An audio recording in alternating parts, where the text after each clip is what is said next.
Hey BookTube, welcome back to the History Shelf. My name is Peg. This is going to be a fun little video. I went to Second and Charles a few days ago. Just decided to do something different. Just been doing the working thing and, you know, taking care of the home thing. And I was just like, I haven't gone to Second and Charles in a while. Not that I need any more books. I have really been clamping down on that. I have. I know you probably don't believe me, especially in light of what I'm about to do. um, but sometimes it's good for the soul just to be in a bookstore, just to step out of your normal surroundings, and just being so glued to the desk and writing and reading and working and making dinner and all this kind of stuff, and you just want to step out. I have a little me time. So that's what I did a few days ago. And I had credit, so I didn't spend any money, which is good. But I was browsing the stacks at Second and Charles and wanted to share with you a few of the books I picked up. And then I thought, well, that's not a long video. Because you know me, I am anti YouTube Shorts videos. I just don't do short videos. I don't. What's the point of me being on there for? I don't know. Maybe many of you would like it, but when I sit down, I want to talk. I want to talk to you, even though, you know, it's one way, but in a way it's not. I feel like you're right there, like show us the next book. And oh yeah, that looks good. So that's just how I feel about it. And I just like to sit down with you guys and have a longer video.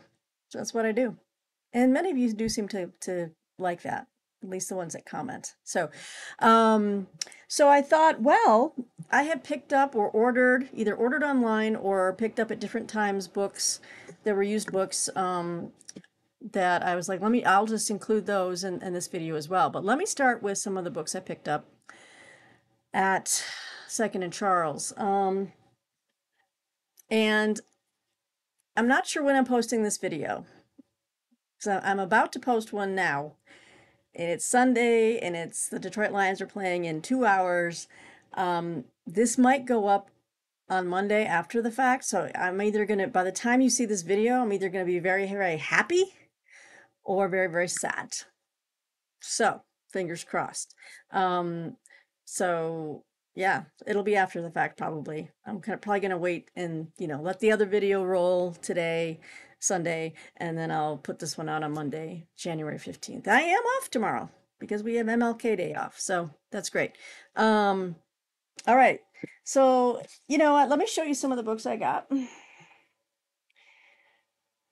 from Second and Charles. Now, I'm going to say that this is a history used book haul because most of them are history, but we're going to start off with some of the books that I consider, well, they're fiction, but one of them is definitely historical fiction, and two are on the clearance rack. Not that I had to worry about it because I had credit, but still, it's credit I didn't have to burn up. Let me start off with this book. I saw this, this was actually in the fiction section, but looks really good. And I've never read this guy before, but I've heard about him, and as far as how he became a Christian later in life or whatever, and his writings were pretty popular back in the day, in the 30s, 40s, I think. So this is Chronicles of Wasted Time, The Green Stick by Malcolm Muggeridge. There we go. Get that focused. It's $3.45. It's pretty, a little rip on the back, but no big deal. I'll put some tape on that. So I started to browse this and I'm like, oh, I'm getting this. It was free. So this is Chronicle number 1, The Green Stick. Now, this might put me on the road to trying to find the other portions of this, but it says here, the former editor of Punch, an internationally noted reporter, author, critic, lecturer, and TV commentator, here recreates his early years, 1903 to 1933, in an autobiography that the Sunday Times deems fit to be mentioned in the same class as Carlyle or Rousseau. I mean, now that's, talk about hyping a book. Then down here it says, it was a fancy of Tolstoy's that somewhere, buried underground, if you could but find it, was a green stick with the secret of everlasting happiness carved upon it. Malcolm Muggeridge's quest for the green stick began under the aegis of his father, an ardent pioneer socialist, and ended abruptly in Russia in 1933 under that of Stalin. In between, he had spent 4 unprofitable years at Cambridge and another 4 initiating Indian and Egyptian students into the mysteries of English literature. Marriage to the niece of Beatrice and Sidney Webb introduced him to the top social elite of the left, and a corresponding elevation was attained when he found himself in the sacred corridors of the Manchester Guardian, dispensing the pure word of liberalism at the behest of its great editor, C.P. Scott. Yet this did not quite satisfy. So off he went with his wife Kitty to the USSR, where Aunt Beatrice and Uncle Sidney were icons, and the new civilization they had proclaimed was taking shape, only to retreat after a season in thorough disillusionment. Mr. Muggeridge's account of this unfulfilled quest brilliantly recalls and illuminates the post-World War I years. It is superbly funny, impeccably well observed and precise, with portraits of his friends and contemporaries shining like beacons along the way. And beneath the wit and the epigrams runs a fierce love of humanity. Disenchanted often, angry sometimes, despairing never. So this doesn't that sound good? If any of you have read Muggeridge, please let me know. I think it's a name that most people don't recognize these days. Just the really highly read folks, I think, of a certain age are familiar with Muggeridge. So I was happy to find this in the stacks. This is Chronicle 1, I guess, so I'll have to see if there are more in this vein somewhere. Oh, and now this next book. I had, the last several times I've been at Second and Charles, we're talking over the last year and a half, I've seen this book on the shelves. I'm like, this is a very handsome book. It's got a nice Mylar cover, and I just have never pulled the trigger on it, and I'm like, no, and it's still there. It was still there, and I had told myself, if this book is still there, I'm going to bring it home. I'm going to give it a home, and I'm going to read it because it looks great. Now, I haven't read any of this author's works, but just the cover and the description, I'm like, this looks like an epic historical fiction title. So this is Jane Smiley, okay? And this is The Greenlanders. And this is the same book I have walked by several times. Nice Mylar cover, beautiful. They have it listed at like $8. Of course, I got it for free. You know what I'm saying? Nice decal edged. I mean, it's just beautiful, right? No remainder mark. And it's not even a library discard because there's no, I think someone at home just put a Mylar cover on it to take care of it. So that's really wonderful. Yeah, this is a 550 odd page book.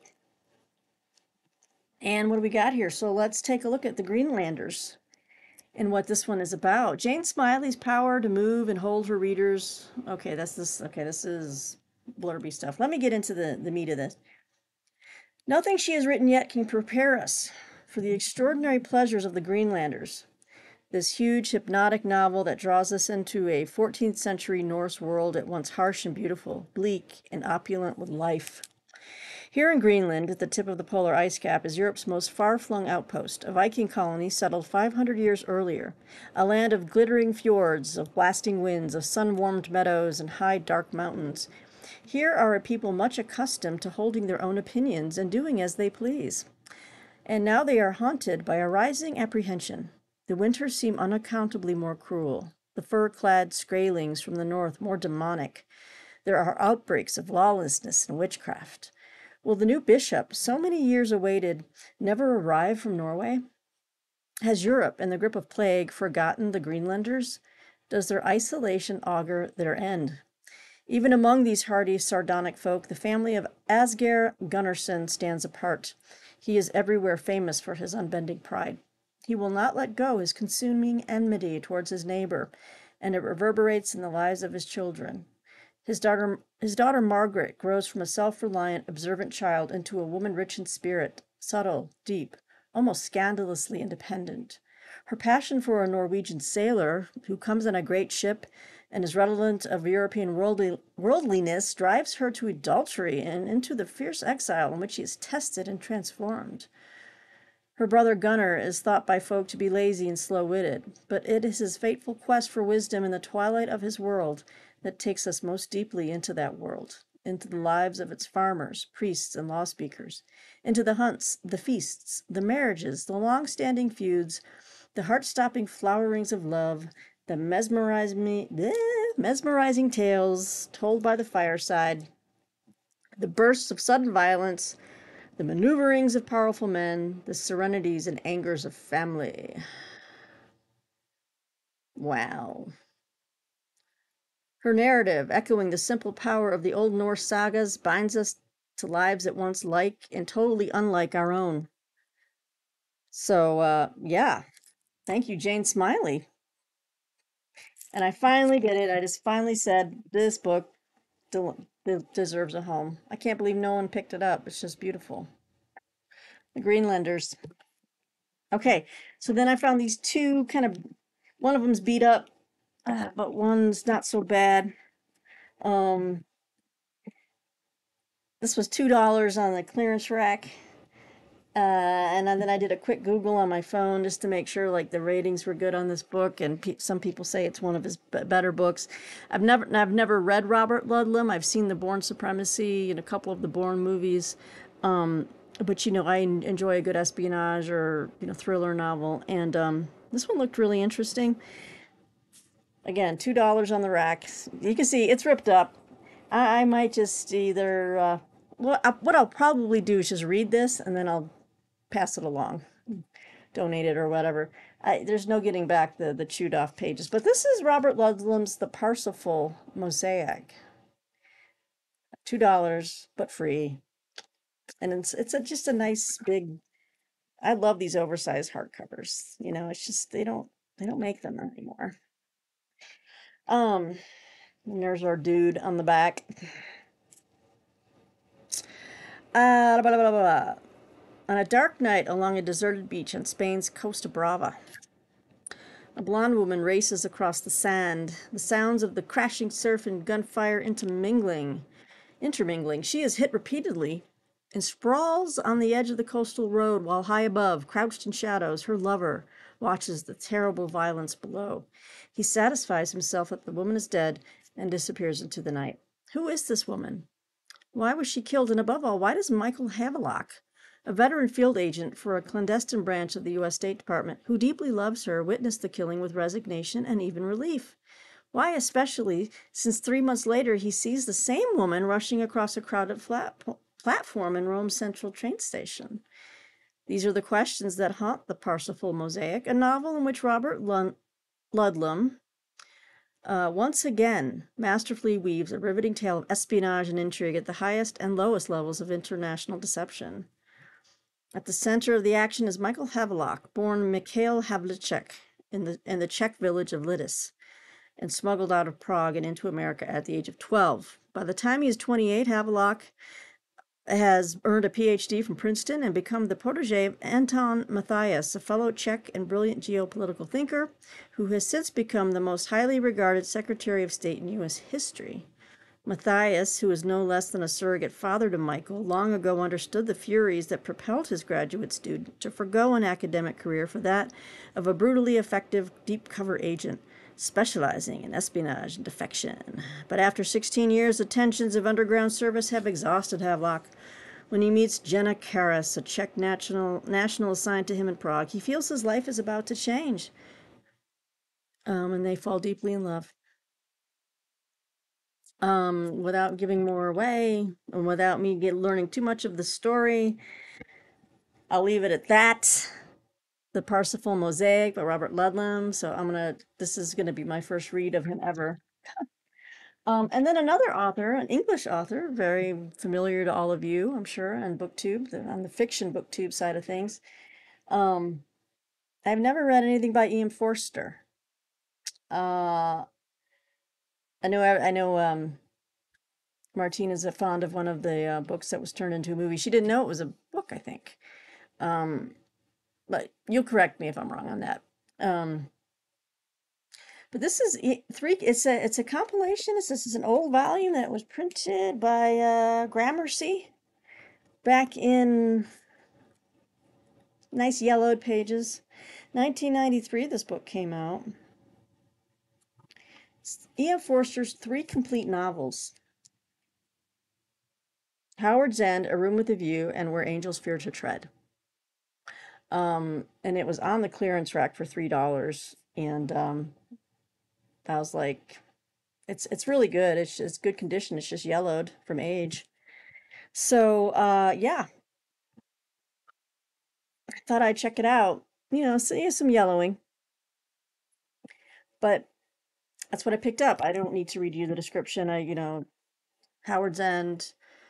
What was that? Was Howard's End the one with Anthony Hopkins, or A Room with a View? I think it was Howard's End, and I think Martine really loves Howard's End. And she loved Emma Thompson in it too. So those are the four I just picked up while browsing at Second and Charles. And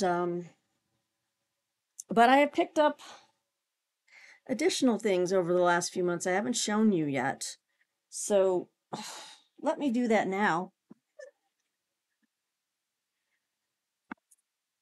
Oh man, you guys, I have just had a headache since I woke up today. I took Tylenol, and it's not seeming to make a dent. Um,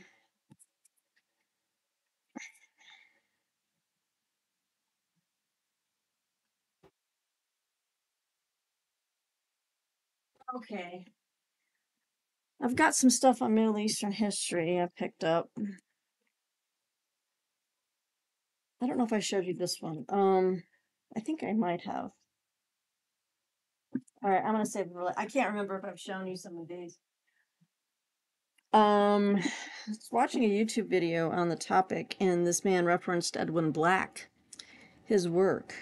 And I wanted to check it out, so I found a used copy from one of the I think it's third party on Amazon, but I picked up the Farhud, Roots of the Arab Nazi Alliance in the Holocaust. It's forward by Martin Gilbert. So we all know, we are very familiar with Martin Gilbert, a prominent historian himself.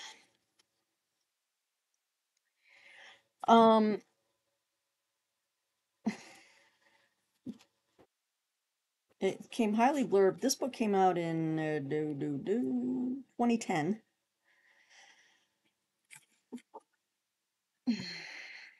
So there's not a lot of there's not a book jacket description, but I'll read to you a little bit. Let me read a little bit, a paragraph from the introduction, because it really grabs you. And this is Edwin Black again, writing, "This book is a nightmare. I regret anyone must read it. I regret it was necessary to write. I regret that I was the one who had to write it. I hope it never becomes necessary to write another like this one. Perhaps that is why I labored 10 hours per day for more than a year to document the Farhud and the rights of the Arab Nazi Alliance in the Holocaust. That is, the truth about what happened and why. Readers will see the word Farhud.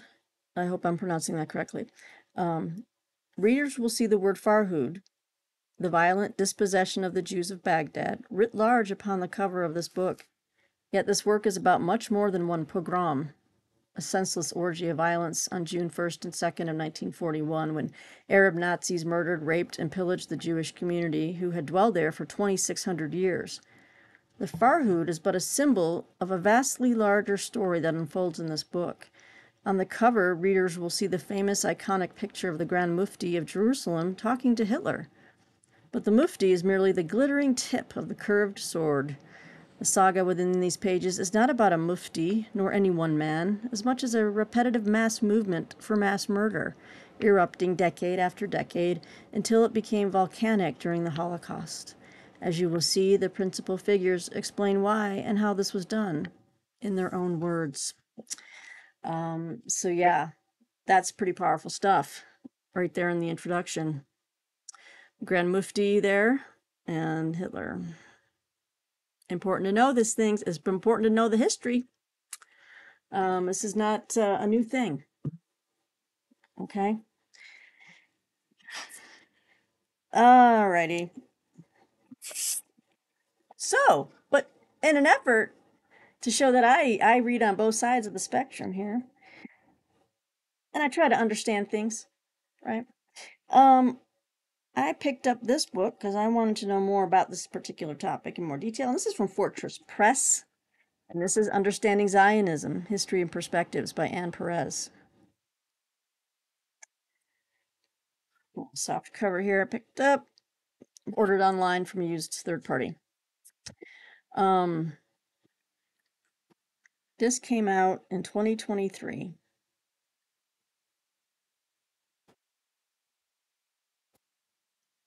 One second. Okay, thank you for that. I had to take a quick drink, and I had to just quickly post my video that I already filmed before this. So that is up and active. So we're going to take a look at what Understanding Zionism is about here. It's a detailed introduction to the background and development of the Zionist movement, its various streams, and its impact on government and society in Israel. The first half of the book focuses on the history of Zionism, how it formed, and how it shaped the establishment of the State of Israel in 1948. It explores how different and competing political, cultural, economic, and strategic streams emerged within the Zionist movement and became institutionalized in the new State of Israel. Special attention is given to the important period between World War I and World War II, when the map of the Middle East changed and Jews of Europe faced the rise of Nazism and genocide.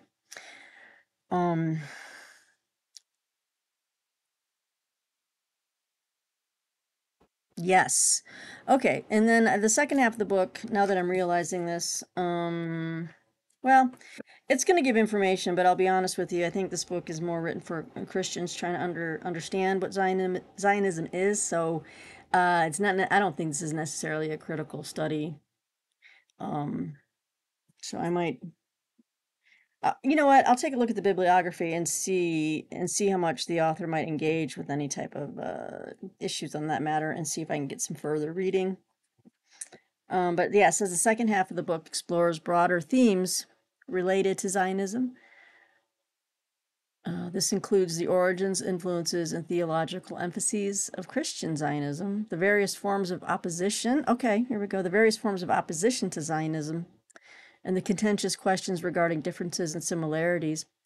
Oh, okay. I think this, okay, this is why I got it, so I could understand this part. And the contentious questions regarding differences and similarities between anti-Zionism and anti-Semitism, and current hopes and frameworks for the future of Zionism, especially regarding a peace process between Israel and the Palestinians, which looks like that is very, very, very far away. So, well, I think this book came out earlier in 2023. Obviously, this came out before everything happened in October. Yeah. But let's see, Anne Perez is a historian of modern Jewish and Israeli history, as well as a seminary graduate. Okay. She has lived and worked in Lebanon and Scotland, and is now in Alabama, of all places. So, Understanding Zionism: History and Perspectives by Anne Perez. Now, mentioning Lebanon, I had picked this up. This was a book I picked up at Second and Charles a while ago, and I just haven't had a chance to show this to you yet. I formed that in the form of a question, or I said that in the form of a question, because I don't think I have. But I know that this is a classic. This is a classic, and I want to read this gentleman's other massive magnum opus. I'll probably just get the paperback of it, because the hardcover is, it is big, big, heavy book. I just, yeah, made myself laugh. Okay. Yeah, this is from Nation Books. This was a great used copy I picked up at Second and Charles, probably early last year. Pity the Nation: The Abduction of Lebanon by Robert Fisk. as you know, he wrote the oh, now it's escaping me, although it's I've looked at it 500 times already. So okay, I can't believe I'm forgetting the name of that massive book that I've just. Anyway, I'll remember it. Pity the Nation: The Abduction of Lebanon. Um, let's see here. This remarkable book is an epic account, and you know what? I can't stand it. I have to look this up. The conquest of I have to tell you, the Great War for Civilization. Thank you. It would drive me mad if the Great War for Civilization. And it's all about the formation of the Middle East. Okay. In contemporary times. Written by one of Britain's most distinguished journalists, this remarkable book right here is an epic account of the Lebanon conflict by an author who has personally witnessed the carnage of Beirut for 26 years. It is a story of Western betrayal and the loss of American power and prestige in the Middle East. This book tells, too, in frightening detail, the story of the Middle East's first suicide bombers and their first devastating strike at Americans. Through a combination of war reporting and political analysis, Fisk describes Lebanon's ferocious civil war and subsequent Israeli invasions. The Lebanese militias, whose appalling brutality spared no one, the U.S. Marines who found themselves trapped in the horror of Lebanon, where many of them were to meet a terrible fate, and we know about the barracks bombing, and then the Israelis, who tried to install their own puppet rulers, and with their 1982 invasion provoked war crimes of their own. Fully updated to include the Israeli withdrawal from South Lebanon and Ariel Sharon's electoral victory. So this is dated. Okay.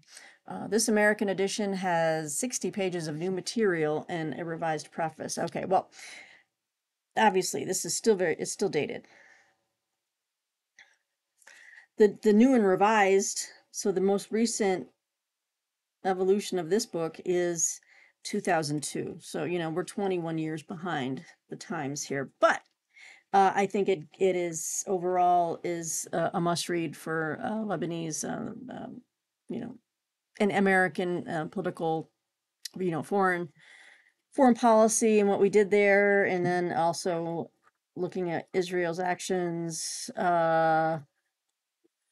This book is the go-to. It's massive. It's like 730 pages, but I've been wanting to get it, and it kind of covers that other area. I love reading different books, different history titles on the nations around that area. I've read lots of books on Syria. I've got a book on Jordan. Obviously Egypt and Iraq. Read a ton of books on Iraq and Saddam Hussein, Iran. But Lebanon, I haven't read too much about. I mean, I know about their civil war, and that was really brutal. I'm thinking of an animated movie that was really powerful, and I've seen it. I rented it once, and it was it was animated, but it was stark. It was horrible. It showed the. Oh, it was terribly moving, and it has a name that I can't. Big surprise, a name I can't remember, but when I do, maybe I'll think about it. I'll mention it to you guys. But it was a really brutal. Well, what civil war isn't brutal, right? I'm just typing in to see if I can find that. I think I wanted to get it on Blu-ray. I'm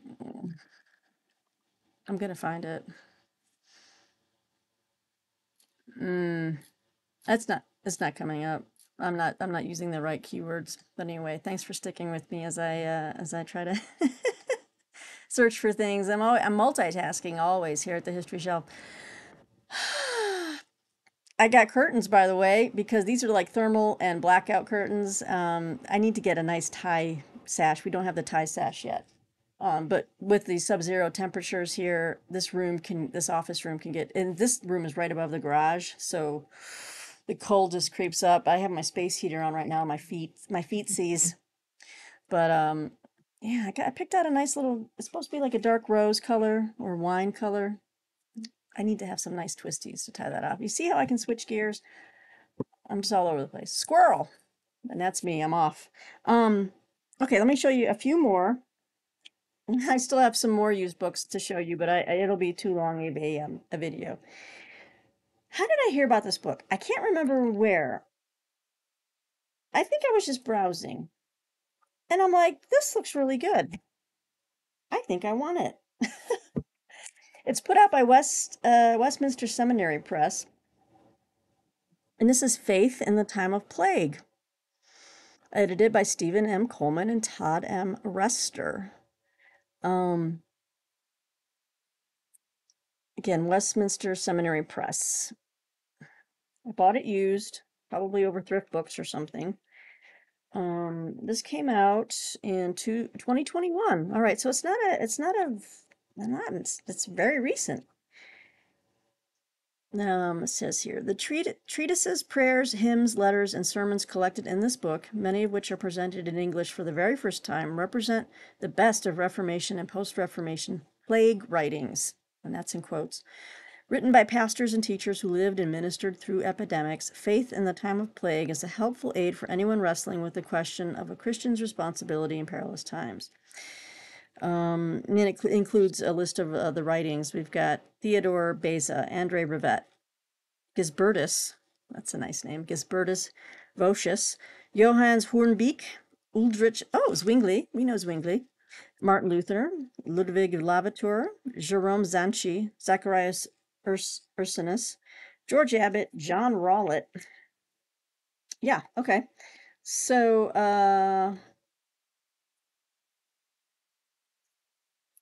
I get this is more for my theological. Well, yeah, it's theological writings for sure. But how people responded, and of course it includes letters, and I love reading letters from people. Letter to a Friend.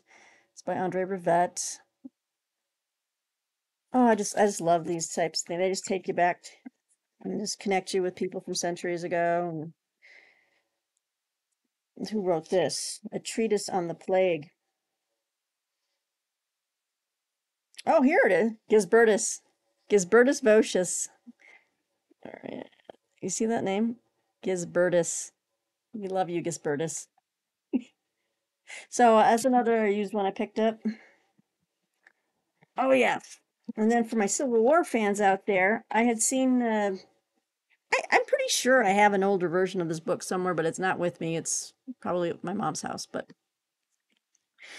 Bill Rutenberg showed this book one day, and I'm like, I could have sworn I had it, but I love to read about the experience of combat for soldiers. It kind of ties in with my interest in just post-traumatic stress disorder and shell shock and PTS. Well, yeah, PTSD, post-traumatic stress disorder.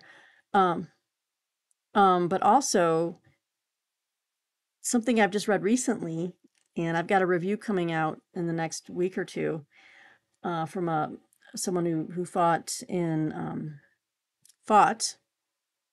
He was a translator, a linguist in the Air Force, but he was on a gunship that rained down death on people below. So, but a new concept that the American military has been embracing in the last 10 to 20 years called moral injury. So all these type of things all bundled together have always fascinated me, and I'm very interested, and I'm very interested in just the treatment of these things. And yeah, so this book is called Embattled Courage: The Experience of Combat in the American Civil War by Gerald F Linderman. Oh, and that's the other thing. Linderman, I picked up another one of his books. He's written about that for World War II soldiers as well, the experience of combat. So it just seemed like I should have all of these titles that he's written on the topic. And this one he focuses on the American Civil War. And this is an older book, still in pretty good condition. See, it came out in 1987. He was Gerald Linderman. I don't know if he's still alive yet, but I don't know. But there he is right there. He's a professor of history at the University of Michigan. Um, and he wrote Mirror of War. But yeah, I have the other one. I need to get these two books together, the ones that he's written on this topic. So let's just dive into what he's saying here, shall we? The young men who marched off to fight the American Civil War were armed with rifles, pistols, and cannons. But to the naive recruits of 1861, no weapon seemed as powerful as their deep-rooted belief in courage itself, an ideal that propelled them into battle and often to their deaths. In Embattled Courage, Gerald F Linderman examines how Confederate and Union soldiers alike were drastically transformed by war, as they found the realities of battle alarmingly at odds with their expectations. By the end, profoundly disillusioned, once idealistic soldiers were forced to call into question the nation's notion of courage and an entire society's perception of the war in which they alone had fought. Linderman begins with a penetrating look at the values soldiers carried to the front: manliness, godliness, duty, honor, knightliness, all linked to the cardinal quality courage. Heady beginners, the sons of upstanding families, these young men believed they had joined up to fight a civilized war where bravery, their highly prized prescription for behavior, would guarantee victory. Through the soldiers' own poignant words, Linderman documents their unraveling convictions as they faced hardship, disease, and death. Daily, as they collided and wrestled with the unforeseen, betrayed by the homegrown values that once guided them, they found themselves horrified by what they were sure they would never do and then began to do. Linderman examines these soldiers' disavowal of battle at war's end and, within a generation, their nostalgic transformation of the combat experience into a heroic vision of war, a sense of war far removed from the one they had actually encountered, which they then passed on to their children. So, a sensitive study of men at war, and that is right up my alley. Call me kooky, but we got some pictures here. Of course, the guys that we've seen that iconic photo of former adversaries shaking hands. But yeah, Embattled Courage by Gerald Linderman. And then we'll end on this one for right now. I don't know when I'm going to get to this, but I picked this up used as well. And normally I don't read biographies of composers, but it's historical. And I'd love to know more about this, just a transformational life in the history of civilization. That's Mozart. The Reign of Love by Jan Swafford. It's a big bio. You know, I got a good copy used. Let's see, where did I get this from? Oh, I still have the receipt. I got it from Labyrinth, one of the Labyrinth book sales. Which Labyrinth is, I think they collect all the well, this is not a university press. It's Harper. Anyway, got it from Labyrinth. And it's a beautiful book. The life and myth of Wolfgang Amadeus Mozart, or Amadei, have held the world in enthrall since his earliest years. In childhood, his astonishing musical gifts made him a sensation. During tours throughout Europe, arranged by his domineering father, the boy Mozart was called the greatest prodigy of the age. But behind the legend lies the human story of an artist whose singular imagination was tirelessly at work. Mozart hated to be bored or idle, and he responded to these threats with a repertoire of anecdotes, mental and physical, going at every part of his life with tremendous creative energy. His wide circle of friends and patrons encompassed anyone who appealed to his boundless appetites for music and all things pleasurable and fun. In this landmark new portrait, Jan Swafford brushes away the myths and brings Mozart indelibly and movingly to life as a force of nature who could rise from a luminous improvisation at the keyboard to meow like a cat and leap over the furniture. He was forever drumming on things, tapping his feet, in company seeming to be both present and apart. But he also might grasp your hand and gaze at you with a look profound, searching, and melancholy. It was as if Mozart lived simultaneously on stage and off, a character in life's tragicomedy, but also outside of it, watching, studying, gathering material for the fabric of his art. He just sounds like a fascinating man. And I'm hoping if I really like this, I might move on to read some other biographies on like Chopin, Schumann. There's a lot of good, from what I've heard and read in book review publications, some other really great biographies on composers of classical music. But I'm going to start off with Mozart.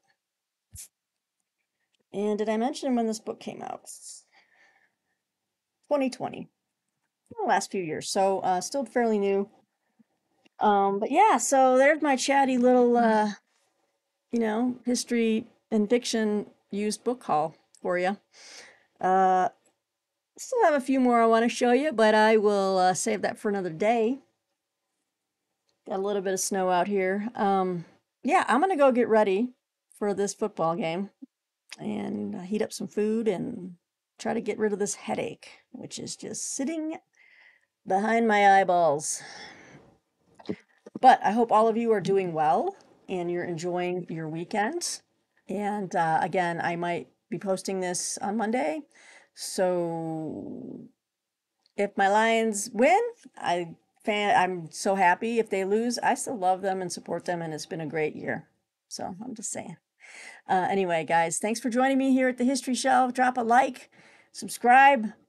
You know the dealio here. And just help a sister grow her channel. All right, until next time, guys. I will see you on the flip side. Ciao.